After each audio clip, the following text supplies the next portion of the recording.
Hi dear friends, കഴിഞ്ഞ ദിവസം നമ്മൾ ചെയ്ത സീറോ സിലിക്കോൺ അക്വേറിയത്തിൻ്റെ ഡെലിവറിയാണ്. അതേപോലെ തന്നെ നമ്മൾ ട്രാൻസ്പോർട്ട് ചെയ്യാൻ നേരത്ത് ശ്രദ്ധിക്കേണ്ട ചില കാര്യങ്ങളൊക്കെ ഉണ്ട്. ട്രാൻസ്പോർട്ട് ചെയ്യുമ്പോൾ നമ്മൾ എപ്പോഴും ഇത് കെയർഫുള്ളായിട്ട് ഹാൻഡിൽ ചെയ്യണം. അതേപോലെ തന്നെ കുഷനിങ് ഒക്കെ വെച്ച് വേണം നമ്മൾ ഇത് ട്രാൻസ്പോർട്ട് ചെയ്യാൻ വേണ്ടി. അപ്പം സീറോ സിലിക്കോൺ അക്വേറിയം എങ്ങനെ നമ്മൾ ഉണ്ടാക്കുന്നതിനുള്ള വീഡിയോ ഞാൻ ഡീറ്റെയിൽ ആയിട്ടുള്ളൊരു വീഡിയോ ഞാൻ ചെയ്തിട്ടുണ്ട്. അത് നിങ്ങൾക്ക് ഡിസ്ക്രിപ്ഷൻ ബോക്സിൽ അതിന് ലിങ്ക് കാണും, അത് നിങ്ങൾക്ക് കാണാൻ സാധിക്കുന്നതാണ്. അപ്പോൾ ഈ അക്വേറിയം ഒക്കെ നമ്മൾ ചെയ്യുമ്പോൾ ഒക്കെ നമ്മൾ ശ്രദ്ധിക്കണം. ഗ്രാവൽസ് നല്ലപോലെ ക്ലീൻ ചെയ്യണം. അതേപോലെ ആഡ് ചെയ്യുന്ന എന്തൊരു പ്രൊഡക്റ്റ് ആയാലും, ഇപ്പോൾ അത് പ്ലാന്റ്സ് ആയാലും നല്ലപോലെ നമ്മൾ വാഷ് ചെയ്തിട്ട് വേണം നമ്മൾ ആഡ് ചെയ്യാനായിട്ട്. പിന്നെ അക്വാ സോയിൽ ആണെങ്കിൽ മാത്രം നമുക്ക് വാഷ് ചെയ്യേണ്ട ആവശ്യമില്ല. പിന്നെ ഫിൽട്രേഷനൊക്കെ വെക്കുമ്പോൾ നല്ല ക്വാളിറ്റി ഫിൽറ്റർ നമ്മൾ കീപ്പ് ചെയ്യാനായിട്ട് എപ്പോഴും ശ്രദ്ധിക്കണം.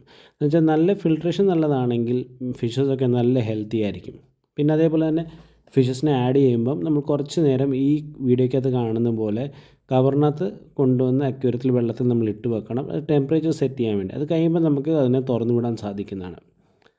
അപ്പോൾ ലൈറ്റും എല്ലാം നമ്മൾ സെറ്റ് ചെയ്തിട്ടുണ്ട്. കസ്റ്റമേഴ്സിന് വേണ്ടി ടിപ്സ് എല്ലാം പറഞ്ഞു കൊടുത്തിട്ടുണ്ട്. എത്രയാണ് ഫീഡ് കൊടുക്കേണ്ടത് എല്ലാം നമ്മൾ പറഞ്ഞു കൊടുത്തു. കസ്റ്റമർ നല്ല ഹാപ്പി ആയിരുന്നു. അതുപോലെ തന്നെ അവിടെ ഒരു സ്പേസും കൂടെ അക്വേറിയം ചെയ്യുന്നതിനെക്കുറിച്ച് നമ്മൾ ഡിസ്കസ് ചെയ്തു. അപ്പം ആ ഒരു അക്വേറിയത്തിൻ്റെ വീഡിയോ വേണ്ടി നമുക്ക് പിന്നീട് കാണാം. അപ്പം അതുവരേക്കും ബൈ, താങ്ക് യു.